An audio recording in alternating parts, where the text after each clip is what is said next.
ছয় ঋতুর দেশ সোনার বাংলাদেশ। চাঁপাইনবাবগঞ্জ জেলা প্রতিনিধি মোহাম্মদ সেতাউর রহমানের প্রতিবেদনে। এখন শীতকাল। চাঁপাইনবাবগঞ্জের প্রতিটি কোনায় কোনায় নানা ফসলের সমাহার। আর শস্য ভাণ্ডার বলা হয় চাঁপাইনবাবগঞ্জের শিবগঞ্জ উপজেলার পুঠিমারির বিলকে।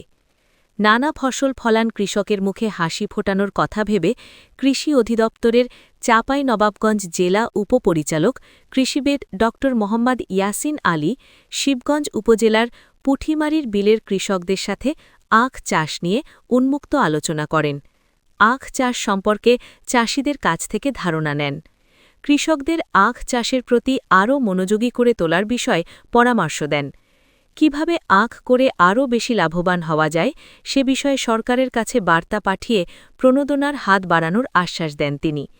এ সময় শিবগঞ্জ উপজেলা কৃষি কর্মকর্তা মোহাম্মদ নয়ন মিয়া, উপসহকারী কৃষি কর্মকর্তা মোহাম্মদ হাসিবুল ইসলাম রনি সহ এলাকার কৃষকরা উপস্থিত ছিলেন।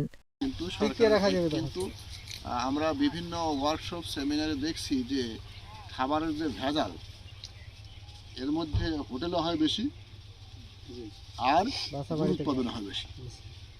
এই গুড় উৎপাদনে যে হাইড্রোস ফাইড্রোস আর কি সব কথাবার্তা মানুষের মধ্যে উপরে যারা বসে থাকে তাদের মধ্যে মাথা বেরোনোর দিকটা আছে। এটা কিন্তু একটা সেন্সিটিভ জিনিস, এটা আমাদের কিন্তু মাথায় রাখতে হবে। প্রবলেমটা কি, সরকার কী ধরনের সহযোগিতা করতে পারে, তো সেই ধরনের আমরা একটু চিন্তা করতেছি। আমাদের গতদিন একটা মিটিং হয়েছিল, এই জন্য ওই মিটিংয়ের প্রেক্ষাপটে সেটা আমাদের আসা। সামনের দিন হয়তো আরও মিটিং হবে এবং এবছরে যদি নাও সম্ভব হয়, কারণ এবছর সবাই আখ লাগাই ফেলছে, কিন্তু আখ লাগানোর জায়গা আছে খুবই কম, নাই আমরা হয়তো বলবো যে এই বছরে আমাদের লাখটা লাগানো হয়েছে তাদেরকে। স্যার আখ চাষের জন্য স্যার কিছু করে না করা না, কিন্তু হালকা